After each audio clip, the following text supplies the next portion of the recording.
අනුරාධපුර පුරාණ අනුරාධපුර මහා විහාර භූමියට අයත්ව පිහිටා තිබෙන පිළිම ගෘහයක් පිළිබඳ හැඳින්වීමක් කරන්න තමයි අපි මේ හදන්නේ.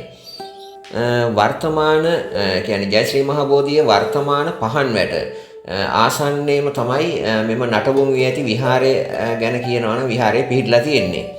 කවුරුන් විසින් කුමන රාජ්‍ය කාලයකට අයත්ව කරන ලද්දක්දයි නිගමනය කරන්න අපහසුයි. මොකද ඒ පිළිබඳ සඳහනක් මේ ස්ථානයේ දක්වලත් නැහැ. ඒ වගේම පොතපතෙත් මේ ගැන විශේෂයෙන් සඳහන් වෙන්නේ නැහැ. කොහොම නමුත් අපි ගරු කළ යුතු විහාරාරාම භූමියක් තමයි විහාරයක් තමයි මේ කියලා හිතන්න පුළුවන්.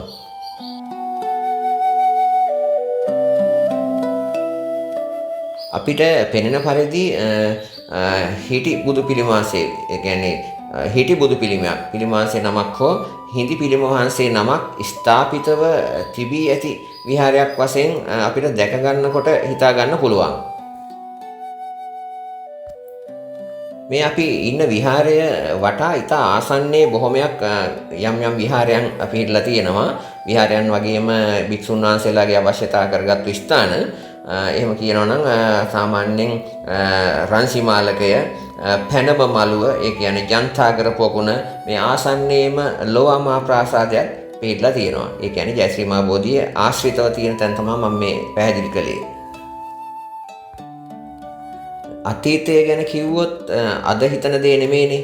එදා බෝමළුව උඩ බෝමළුව වඳින්න ආපු ඒ කියන්නේ මහා බෝ වන්දනාවට පැමිණි පිරිස් පිළිම වන්දනාවත් කරලා තියෙනවානේ. ඉතින් පිළිම වන්දනාව කියන එක අනිවාර්යෙන් දෙවන පෑතිස් යුගයෙන් පස්සේ බිහි වුණු නිර්මාණනේ. ඉතින් මේ පිළිම වන්දනාව කරන්න මෙතන අපි දැන් මේ පියනගන මේ ප්‍රදේශයේ මේ විහාරයට පැමිණලා තමයි ඒ දේ කරන්නේ නැත්තේ කියලා අපිට නිකන් හැඟීමෙන් දැනීමෙන් වටහා ගන්න පුළුවන්.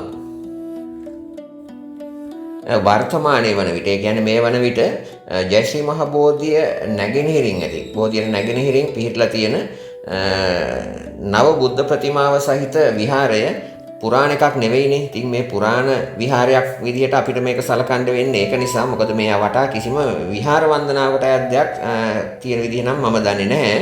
ඉතින් ඔය දැන් තියෙන විහාරය දැන් බැතිමුතුන් ඇවිල්ලා සංචාරකින් ඇවිල්ලා නරඹන වන්දනා කරන මෑත කාලීන විහාරය නෙමෙයි එදා තිබිලා තියෙන්නේ. ඉතින් අපි මේ ඇවිදින තැන මෙතන විහාරයේ විය හැකි ජයශ්‍රී මහ බෝධිය අසලම පහන් වැට අයිනෙම තියෙන විහාරය කියලා අපිට හිතා ගන්න තමයි වෙන්නේ.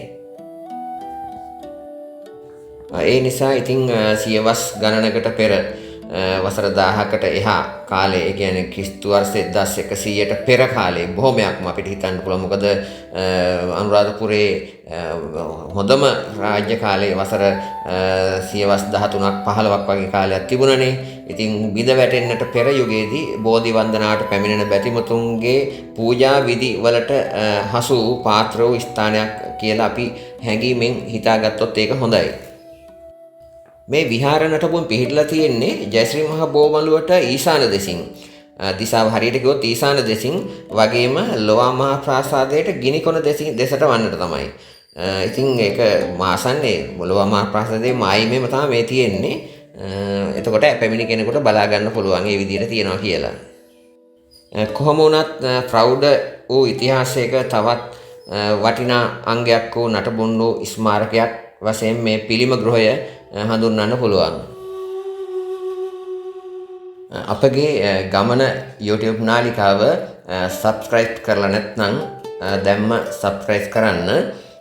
ඉදිරියේදීත් මෙවැනිම වූ ගමනකින් හමු වෙන බලාපොරොත්තුවෙන් නැරඹු ගමන වැඩසටහන නැරඹු ඔබට සොඳුරුතුම හෙට දවසක් නැවත හමු වෙමු.